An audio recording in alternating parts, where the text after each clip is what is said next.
জয় গুরু। পরম দয়াল শ্রী শ্রী ঠাকুরের শ্রীচরণে জানাই ভূমিষ্ঠ প্রণাম। আপনাদের প্রতি প্রত্যেককে জানাই রানন্দিত জয় গুরু। আজ ইষ্ট প্রসঙ্গে আলোচনা করব একটি বিশেষ বিষয়। কাল 20 মার্চ, আর কালকের দিনটা বিশেষ দিন। আপনারা কি জানেন কালকে কি? আগামীকাল আমাদের বিশেষ কাজ করতে হবে বর্তমান আচার্যদেবের আশীর্বাদে। আমাদের এখানে প্রত্যেকেই কিন্তু উৎসাহী এবং উদ্যোগ নিয়েছেন, যেহেতু আচার্যদেব বিশেষ একখানা দায়িত্ব। আমাদের এখানে যে কেন্দ্র মন্দিরে কর্মী দাদারা আছেন, গুরু ভাইরা, গুরু বোনেরা আছেন, প্রত্যেকেই কিন্তু এই দায়িত্ব দিয়েছেন। আর এই দায়িত্ব কিন্তু আনন্দ সহকারে পরম দয়াল শ্রী শ্রী ঠাকুরের ইচ্ছায়, আচার্যদেবের আশীর্বাদে সবাই পালন করছেন। সবাই কিন্তু কালকের দিনটা পালন করবে। আপনারা কি পালন করতে চান? আদৌ কি জানেন কালকে কি? তো সেই নিয়েই আজকে আমাদের আলোচনা। পরম দয়াল শ্রী শ্রী ঠাকুরের স্বপ্ন পূরণে আমাদের প্রত্যেককে ব্রতী হতে হবে। ডিপি ওয়ার্কের কাজে প্রত্যেককে অংশগ্রহণ করতে হবে। আমরা সৎসঙ্গী, আর সৎসঙ্গী হয়েও যদি আমরা কালকের দিনে ঘরে চুপচাপ বসে থাকি, তা কিন্তু চলবে না। কাল এই বিশেষ কাজের মধ্য দিয়ে নিজেদের মঙ্গল, পরিবার পরিজনদের মঙ্গল, তার সাথে সাথে পরম দয়ালের ইচ্ছাকে পূরণ করবার কালকে এক বিশেষ সুযোগ আমরা পাবো। কাল হচ্ছে দীক্ষা দিবস। কাল 20 মার্চ বৃহস্পতিবার। কাল আমাদের এখানে আমলাশুলি মন্দির, আপনারা যারা কাছাকাছি আছেন তারা প্রত্যেকেই জানবেন হয়তো, খুব সুন্দরভাবে এই দীক্ষা দিবস পালন করা হবে। বর্তমান আচার্যদেবের আশীর্বাদে পূজনীয় বিন্টুদা আসবেন, আর বিন্টুদা এসে দীক্ষা দান করবেন। যারা যারা দীক্ষা নিতে ইচ্ছুক তারা সকলেই কিন্তু আসবেন। আচ্ছা, এটা তো আমাদের এখানের কেন্দ্র মন্দিরের ব্যাপার, আমি আপনাদের শোনালাম। দেখুন, আমাদের এখানে জায়গার নাম হয়তো আপনারা জানবেন না।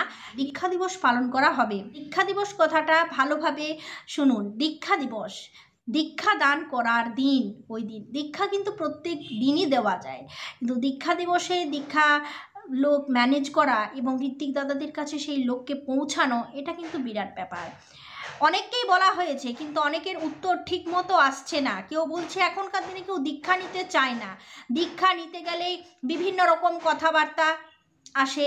দীক্ষা নিতে গেলেই, যাজন করতে গেলেই ঠাকুরের নামে আজে বাজে শুনতে হয়।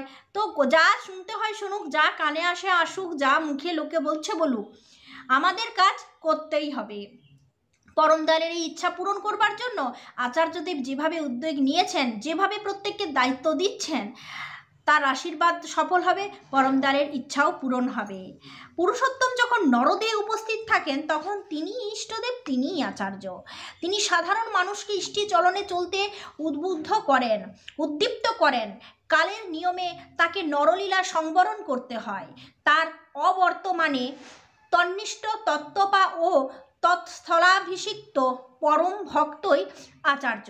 আমরা সবাই জানি পরম দয়াল শ্রী শ্রী ঠাকুর তার 81 বৎসরের জীবনে মানব কল্যাণ সাধনে বহু কাজ করেছেন। তবে জাতির জীবনে 81 বৎসর বয়স খুব একটা বড় সময় নয়। তাই প্রভু পরম দয়া করে আমাদের সকলের জন্য আচার্য পরম্পরার ব্যবস্থা করে গেলেন।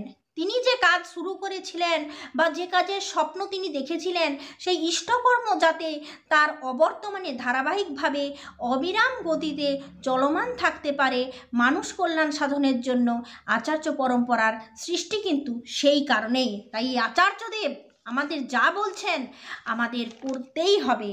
তার কথায় আচার্য মানেই যিনি সম্মুখ রূপে আচরণের মধ্য দিয়ে জানাকে অর্জন করেছেন, আর ওই বিশেষ আচরণের মাধ্যমে অর্জিত জ্ঞানকে যিনি ভক্ত বা শিষ্যের মধ্যে সঞ্চারিত করেন আচরণের মধ্য দিয়ে।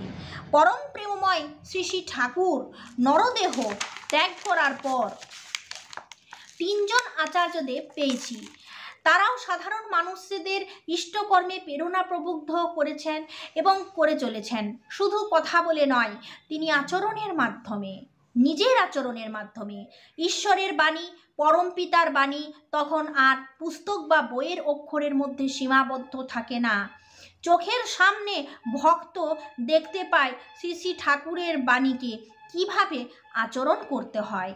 যে কোনো বিষয়ে একটি উদাহরণ থাকলে বিষয়টি বোঝার সুবিধা হয়। তো যাই হোক, আচার্য পরম্পরা রাখার কারণ কি? আচার্যদেবের আশীর্বাদ আমরা কেন মানব, এই সম্পর্কে একটু আমি আলোচনা করলাম। দেখুন, পরমদয়াল শ্রী শ্রী ঠাকুর আচার্য পরম্পরা যে রেখে গেলেন, এই আচার্য পরম্পরায় আমাদের বিশ্বাসী হতে হবে এবং ইষ্টকর্মের সঙ্গে আমাদের যুক্ত হতে হবে। কাল দীক্ষা দিবস, আপনারা সকলে যাজনের মাধ্যমে একটা মানুষকে জোগাড় করতে পারবেন না? আরে আমাদের ঠাকুর তো বললেন যে একটা টিকটিকিও যেন বাদ না থাকে। একবার পরমদয়াল শ্রী শ্রী ঠাকুর ফুঁপিয়ে ফুঁপিয়ে কাঁদছিলেন শুয়ে শুয়ে, তখন সবাই নিস্তব্ধ হয়ে ঘুমোচ্ছে। তো এক দাদা জিজ্ঞাসা করছেন, ঠাকুর আপনি কাঁদছেন কেন ফুঁপিয়ে ফুঁপিয়ে এভাবে? ঠাকুর বলছেন, আমার যে দুঃখ গেল না রে, আমি যে প্রকৃত মানুষ তোদের করতে পারলাম না, কি হবে?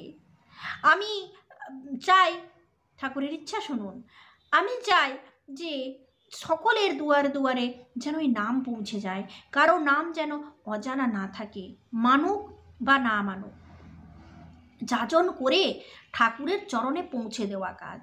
ডিপি ওয়ার্কস কিন্তু চলতেই থাকলো আশীর্বাদে, দাদার পরমদয়াল শ্রী শ্রী ঠাকুরের আশীর্বাদে ডিপি ওয়ার্কস চলতেই থাকছে। আর এই চলতে চলতেই যারা করছে না তারা আবার তাদের করাতে হবে, যারা ছাড়ছে তাদের ধরাতে হবে, আর যারা ঠাকুরকে ভুলে গেছে তাদের আবার পুনরায় দাদাদের কথা মতো দীক্ষা দেওয়ার ব্যবস্থা করতে হবে। তাহলে এইরকমভাবেই কিন্তু পুনরাবৃত্তি চলতেই থাকবে। কাল দীক্ষা দিবসে আমরা তো এতদিন ঠাকুরকে নিয়ে আছি, এতদিন ঠাকুরকে পেয়েছি। গুরু আমাদের কাছে যদি গুরুত্বপূর্ণ হয়ে থাকেন, তাহলে গুরুর মেন যেটা ইচ্ছা সেটা আমরা পূরণ করব। গুরুর চরণে আমরা মানুষ দেব, মানুষ ঢালবো। ঠাকুর চাই মানুষ যাতে ভালো থাকে, মানুষ যাতে প্রকৃত হতে পারে। পরমদয়ালের এটাই চাওয়া, পরমদয়ালের এটাই ইচ্ছা। আমরা এতদিন যাচন করছি, আমরা একটা মানুষকে বুঝিয়ে ঠাকুরের চরণে আনতে পারবো না? যদি আনতে না পারি সেখানে আমারই ভুল, সেখানে আমি ত্রুটিপূর্ণ হয়েছি, আমার চলনটা ত্রুটিপূর্ণ, তাই আমি কোনো মানুষকে আনতে পারছি না। আমার আচরণ যদি ঠিক থাকে, আমার যদি পরমদয়ালের প্রতি ভালোবাসা ঠিক থাকে, তাহলে ঠিক পরমদয়াল আমার মধ্যে কথার রাস ঠেলে দেবেন, আর সেই কথা দিয়ে আমি মানুষকে বুঝিয়ে তার চরণে আনবো। এটাই হচ্ছে আমার কাজ। দেখুন, আমরা পরমদয়াল শ্রী শ্রী ঠাকুরের শ্রীচরণে যদি মানুষকে আনতে পারি, তাহলে আর কিন্তু কোনো চিন্তা নেই, সব দিকে মঙ্গল। যে দীক্ষা নিচ্ছে তারও মঙ্গল, যে দীক্ষা দিচ্ছে তারও মঙ্গল, যে যাজন করছে তারও মঙ্গল। এই সব দিকে শুধু মঙ্গলের বাতাবরণ, আর এটাকে সৃষ্টি করবার জন্য আমাদের যাজন চাই। পরমদয়াল শ্রী শ্রী ঠাকুর এত সুন্দরভাবে আমাদের বুঝিয়ে দিলেন, আর আচার্যদেব এমনভাবে উৎসাহিত করছেন আমাদের, তাও যদি আমরা চুপটি হয়ে বসে থাকি, শুধু নিজের জন্য চিন্তা করতে থাকি, তাহলে কিন্তু হবে না। কাল দীক্ষা দিবস, আপনাদের কাছে সামনে ঋত্বিক দাদাদের দিয়ে আপনারা মানুষকে নিয়ে আসুন, আর মানুষকে নিয়ে এসে দাদাদের কাছে দেন, দীক্ষা দেওয়ার ব্যবস্থা করুন। একটা মানুষ হলেও দীক্ষা দেন। এতদিন আমরা ব্রতী হয়েছি পরমদয়ালের কাছে, দীক্ষা দিবসের দিনে ঠাকুরের ইচ্ছা মতো একটা মানুষকে জোগাড় করতে পারলাম না, তাহলে আমি মানুষের সঙ্গে কেমন ব্যবহার করেছি আজ পর্যন্ত? পরমদয়ালের এটাই ইচ্ছা যে কোনো মানুষ যেন বাদ না থাকে, এমনকি না টিকটিকিও পর্যন্ত যেন বাদ না থাকে, এটাই তার ইচ্ছা, আর এটাই আমার কাম্য। এইভাবেই চলতে থাকুক। যেমনভাবে দীক্ষা দেওয়ার কাজ চলবে, তেমনভাবে ডিপি ওয়ার্কসের কাজ চলবে, ঠিক সামঞ্জস্য চলে আসবে। কোনো মানুষ ঠাকুরকে ভুলবে না। আমরা যারা সৎসঙ্গী আছি, যদি আমরা ঠিক মতো আচরণ করি, আমরা ঠিক মতো কাজ করি, তাহলে কোনোদিন ঠাকুরকে ছাড়া হবে না মানুষের। কিন্তু আমরা ঠাকুরকে ধরেও যদি চুপ করে ঘরে বসে থাকি, কোনো যাজন না করি, কোনো ডিপি ওয়ার্কসের কাজে অংশগ্রহণ না করি, দুটি রান্না করে খাওয়া দাওয়া করে যদি সারাদিন ঘুমোতে থাকি এবং নিজের কাজে ব্যস্ত থাকি, তাহলে একদিন ঠাকুর মানুষকে ভুলে যাবে। কারণ মানুষ এমন উৎপন্ন করতে হবে যাতে করে ঠাকুরের কাজে মানুষ আসতে পারে। যারা ঠাকুরকে ছেড়ে দিচ্ছে তাদের ভুল যেন মানুষ বুঝতে পারে, যে ঠাকুরের চরণ আবার ধরে। এই তো আমাদের কাজ, এটাই তো ডিপি ওয়ার্কস, এটাই তো মঙ্গল সাধন। এর চেয়ে আর কি আছে? ঠাকুরের ইচ্ছা পূরণ করব। সকালবেলায়, সন্ধ্যাবেলায়, দুপুরবেলায় যখনই ঠাকুরের কাছে বসছি, ঠাকুরের কাছে জোড়হাত করে বলছি, ঠাকুর তুমি তোমার ইচ্ছা আমার মধ্যে পূরণ করো। এটাই তো ঠাকুরের ইচ্ছা। ঠাকুরের ইচ্ছা মানুষ, ঠাকুরের ইচ্ছা এই নাম চারিদিকে বিলিয়ে দেওয়া, এই নাম যেন কারোর না অজানা থাকে। আর এটাই হচ্ছে সুযোগ।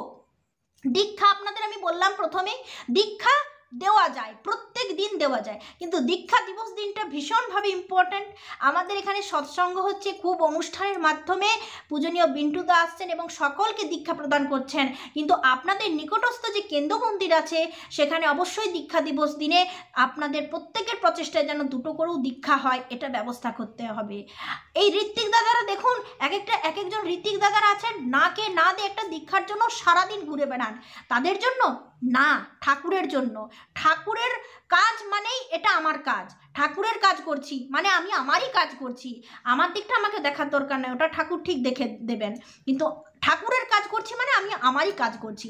আমি আলাদা ঠাকুর আলাদা, এটা কখনোই হতে পারি না। তাহলে আমি ঠাকুর আলাদা আমি আলাদা, এটা কখনোই হতে পারি না। তাহলে আমার ঠাকুরকে বোঝা হয়নি, আমার ঠাকুরকে জানা হয়নি, দীক্ষা নিয়ে আমার সার্থক হয়নি যদি আমি মানে ঠাকুরকে আলাদা আমাকে আলাদা করি দুটো কাজের মধ্যে ফারাক খুঁজতে থাকি। তাই কালকের দিন ভেরি ইম্পর্টেন্ট, প্রত্যেকের কাছে নিকটস্থ কেন্দ্র মন্দিরে যে কোনো ঋত্বিক দাদাকে দিয়ে একটা করে দীক্ষা, একটা মানুষকে নিয়ে আসা আমাদের প্রত্যেকের উচিত। এতেই তার ইচ্ছা পূরণ হবে। তাহলে আমি যে প্রার্থনা করি সিংহাসনের সামনে ঠাকুরের মুখের দিকে, যে ঠাকুর তোমার ইচ্ছা আমার মধ্যে পূরণ হোক, ঠাকুরের এই ইচ্ছাটা কালকের দিনে ইচ্ছাটা অন্তত মানে একবার একজনকে হলেও করুন, একজনকে হলেও যাজনে বেশ ভালোভাবে যাজন করে ঠাকুরের কথা বলে দীক্ষা দেওয়ার ব্যবস্থা করুন। তো যাই হোক, এই নিয়ে আজকে অনেক কথা বললাম। কালের দিনটা কিন্তু প্রত্যেকের যেন স্মরণে থাকে। আজ থেকেই চেষ্টা করুন, কাল পর্যন্ত পরমদালের আশীর্বাদে ঠিক একটা না একটা মানুষ চলেই আসবে। জয় গুরু।